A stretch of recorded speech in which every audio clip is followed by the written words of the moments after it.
Hey guys, welcome back to Real Housewives Recaps. Today, we're continuing on with our king. That's right, you guys had the best response to yesterday's video, and I really appreciate that. Where I went back and I'm covering the part with William and Catherine in our king. So, in case you missed it, I went ahead and did all the Harry and Meghan stuff first because that's the part people were asking me to do, but I really want to go back and talk about William and Catherine. And as you recall, our king is written, it's about Charles and his relationship with people. And in this part, it's about how he handled, William and Catherine. Yesterday's episode, I talk about where they had met in college, their relationship that, led up to the wedding. So I thought we could talk about the next part together. So again, thank you so much for being here. I'm excited to dive into this. And I keep bringing it up every day, but we are headed to Coronation. I'm not sure what day this is going up. We might be on our way now. Yay. So again, we have our regular stuff coming up, but also you will see a bunch of Coronation stuff. I don't know what the schedule will be. I'm not worried about it. Just look back for lots and lots of content because I'm so excited about it and I can't wait to share it all with you. So, okay, let's dive right on into our king. So when we left off, they had just gotten married. They ended up taking a helicopter to a very short break. Their honeymoon was on hold because William had to return to his RAF duties. Now, something I didn't realize when I was looking into this time, did you know that their wedding is estimated to have brought in, quote, $2 billion to the UK economy? Whoa. It was a huge global media event that drew millions of viewers and provided a massive boost to Brand Britain. That's what the book said. That's a fun alliteration, Brand Britain. Public support and media attention were repeated the following year for the Diamond Jubilee celebrations, making the milestone of Queen Elizabeth's 60 years on the throne. So Prince Philip had hoped to be at his wife's side throughout the 4 days of events. Unfortunately, his health was not good at this point. It was freezing rain. He had stood on the deck of the royal barge for this whole flotilla of boats across the Commonwealth, and unfortunately it didn't go well. So he wasn't able to be there. He ended up admitted into the hospital. He had an infection, but anyway, okay. P.S. Not related to that. So I had such a fun reaction to all the pictures I put up yesterday. So here's more young royal pictures back in there before they were married and when they were first married. So enjoy. Okay. So the next day was Diamond Jubilee concert in front of Buckingham Palace, organized by Gary Barlow of Take That. Now, funny story. Okay. I know Take That is huge in England. This is so silly. Don't judge me. I didn't know who they were. I know they're huge over there. I didn't know who they were, but I won tickets. So I've actually seen Take That. I was like, I don't know, 20, something like that, give or take. And I won tickets to Take That. And I really enjoyed the concert. I was like, oh, this is great. But I did not know who they were. Really didn't know who they were. So I listened to music. I listened to their music right around that time. And I was like, oh my gosh. So now that's just funny. When I read Take That, I think of that moment, like winning tickets to a concert. I had no idea what it was. I just happened to call into a radio station and get some questions right. So they gave me tickets to that concert. It ended up being really fun. Okay, sorry. I digress. All right, so at the close of the concert, Charles stepped up to the microphone to deliver a heartfelt tribute to his mother, who looked every inch a diamond queen in Swarovski crystals and an elegant cocktail dress of gold lame. The reason I'm talking about this and the reason he's going into this is after all this celebration, at the end of it, the Queen was joined only by 5 family members. It was the Prince of Wales, the Duchess of Cornwall, the Duke and Duchess of Cambridge, and Prince Harry. It was a conscious decision to show the shape of things to come. Now, future Jen saying, bye-bye Harry, right? But luckily, Prince Philip was back alongside the Queen for the London 2012 games in July. So the reason Jobson is going through all this is to explain that it was clear at this point, to Charles and the William and Catherine and stuff, the younger generation, that they need to take up the slack, that they're expecting a little too much out of Philip, and he's not able to keep the same pace. He was 91 years old at that point. And then This is when talk of Charles adopting a, quote, shadow king role, enabling his mother to spend more time with her husband privately, but officially the palace pushed back the idea. There's no question of Her Majesty's abdicating her responsibilities. One senior member of the royal household insisted. It's more about sharing the workload and being selective of the duties she undertakes. Her Majesty and the Duke of Edinburgh worked tirelessly throughout the Diamond Jubilee. Perhaps too much was expected of them. So this aide went on to explain that the Queen is remarkably fit, and she appreciates that when she's on duty, the Duke, as her liegeman, believes it's his duty to be at her side. So I found that so touching. Even in his ailing health, he wanted to be there with the Queen. And side note, it makes me think of this moment right here, which is one of my favorite pictures. And I'm sure you know what's happening, but in case you don't, this was a genuine picture of her reaction. She started laughing so hard because Prince Philip was joking with her. She didn't know he was going to show up dressed like this.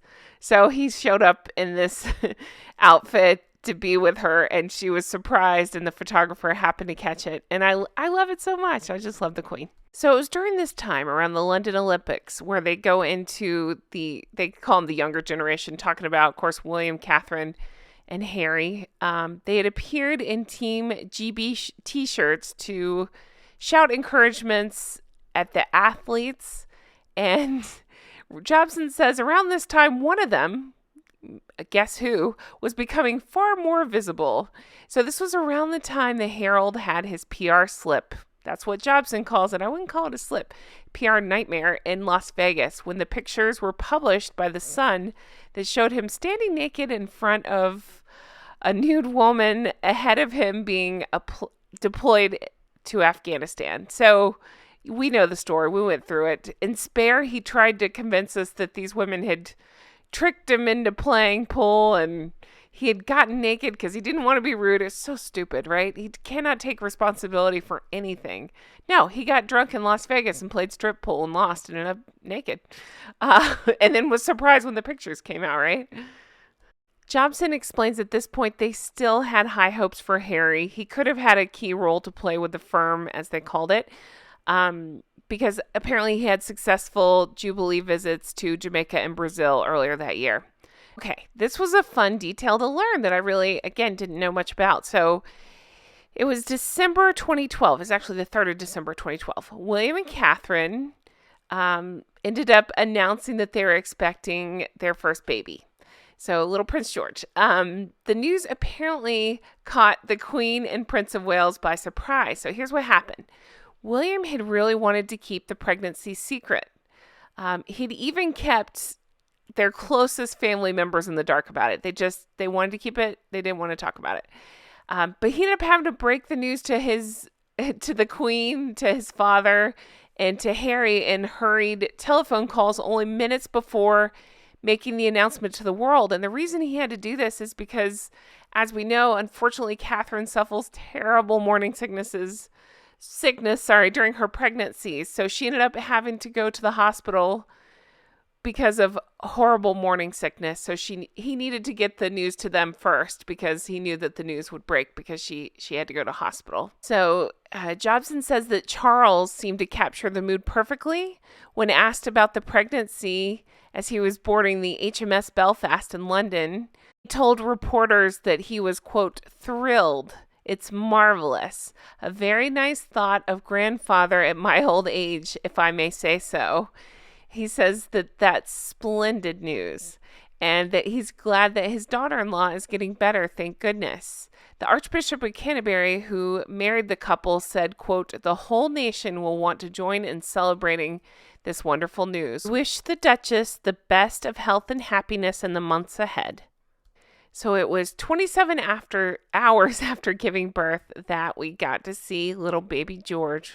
Of course, we see Duchess of Cambridge and William, and they were just so excited and so cute to see. So he was 8 pounds, 6 ounce bundle of joy amid cheers from hundreds of well-wishers and hospital staff crammed in at every vantage point. So then the Queen came over from Buckingham Palace to Kensington Palace in her dark green Bentley to meet her great-grandson for the first time and give her blessing to the couple, who had called the baby boy George in honor of her late father. William later opened his heart about the joy of becoming a father in an interview on camera at Kensington Palace with CNN correspondents. It was on the 12th of August that he spoke. He spoke about wanting to be a hands-on parent. So something cool that happened that I didn't even know is that he knew that this interview would have such big buzz around it. He wanted to use this press coverage, and he did, to highlight one of his greatest passions, saving endangered species in Africa.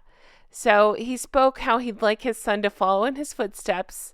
William's a patron of the conservation charity Tusk, and he said he wanted his son to experience the same Africa he got to see as a boy and a young man, and gave his son a passion for preserving the rarest of animals, as Prince Charles had encouraged in him. And can we just say, oh my God, I love this picture so much. I remember seeing this for the first time. I was like, oh my gosh, look how cute that is.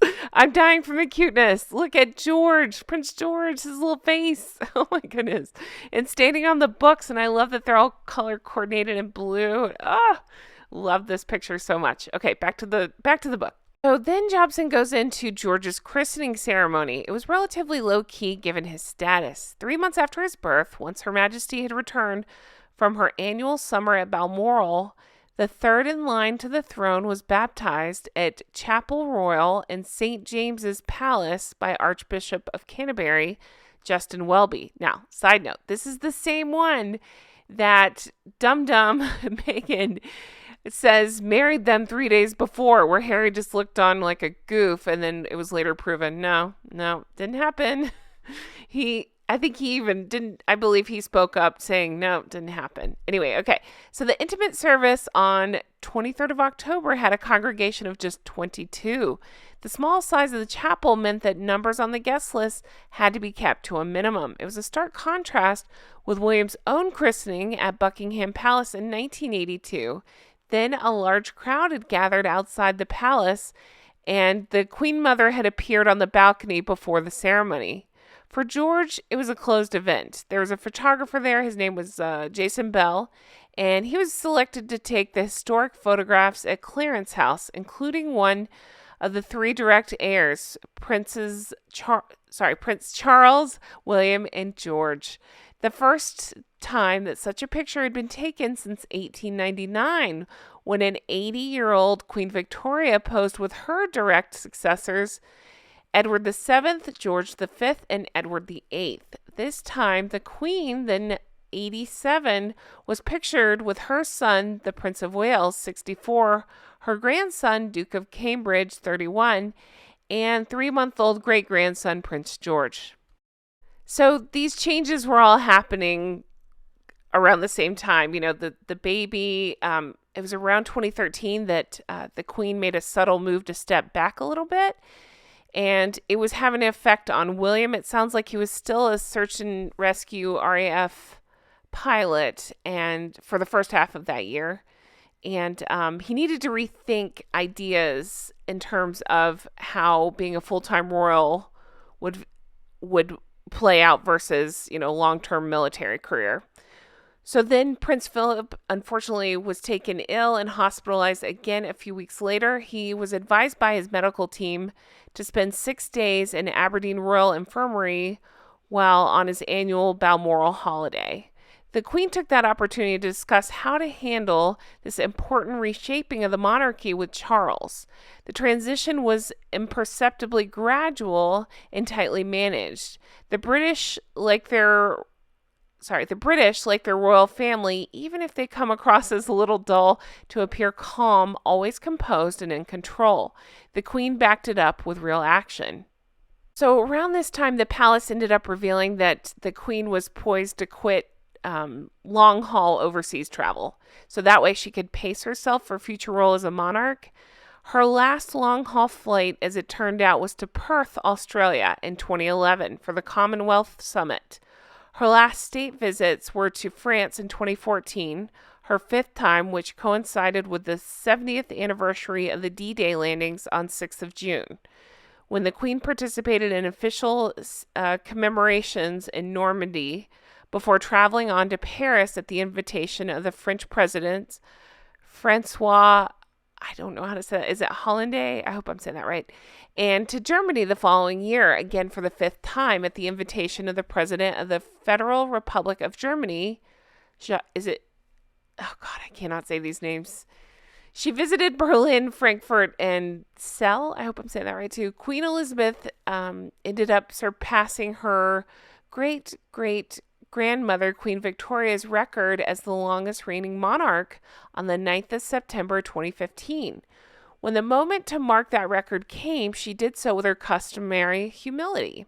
She rolled out any staged major celebration, and once she had delivered her speech acknowledging the milestone, it was straight back to the opening of the £294 million Scottish Borders Railway, accompanied by Prince Philip and Scotland's First Minister, Nicola Sturgeon, leader of the Scottish National Party. The historic milestone was reached a few hours later at 5:30 p.m., At that precise moment, Elizabeth II had reigned for 23,226 days, 16 hours, and 30 minutes. The British Prime Minister, David Cameron, described her service as a monarch as, quote, truly humbling. That seems like a good place to leave off. You know, I love my queen so much, and I love hearing all these details that I didn't know, and I like hearing how William and Catherine were during this time, about little baby Prince George and their family, and how Charles was handling it. So it's very interesting. I'm really enjoying this book. And again, it's nice. It's kind of a nice, you can hear the glee in my voice. It's like a breath of fresh air, right? To talk about William and Catherine more in these episodes. So I hope you're enjoying them as well. As always, thank you so much for being here and supporting. If you want to further support, definitely check out, we have merch available. It's Recollections May Vary, for a nod to our queen, as well as Make It Make Sense, and In a World of Meghan's, Be a Catherine. So check that out, or check out my Patreon.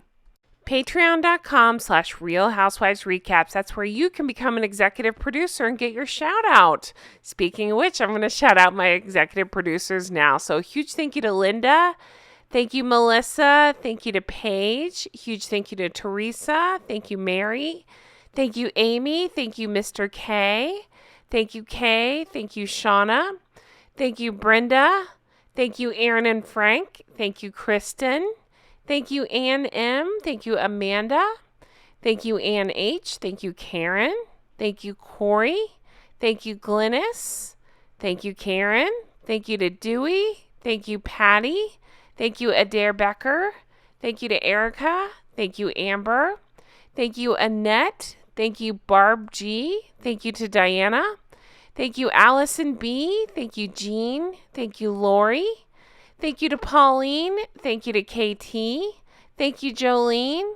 Thank you, Stromboli. Thank you, Catherine. Thank you, Loie. Thank you, Lucy H. Thank you to Georgia. Thank you, Susie. Thank you, Nikki. Thank you, Robin's Landing. Thank you to Helen. Thank you to Mara. Thank you, Ashley C. Thank you to Molly. Thank you, Amber. Thank you, Ashley. Thank you, Amanda. Thank you, Michelle. Thank you, Sand Squid. Thank you to Rach. Thank you, Linda. Thank you, Leslie. Thank you, Dee Dee. Thank you, Nina. Thank you, Heather. Thank you, Tracy. Thank you, Penny. Thank you, Domby. Thank you, Android P. Thank you to Sheena. Thank you, Aaron M. Thank you, Faye. Thank you, Judith. Thank you, Spectrum Mom. Thank you, Vanessa B. Thank you, Christy. Thank you, Michelle. Thank you, Mimi Heathcote. Thank you, Misty. Thank you, Luna. Thank you, Candy.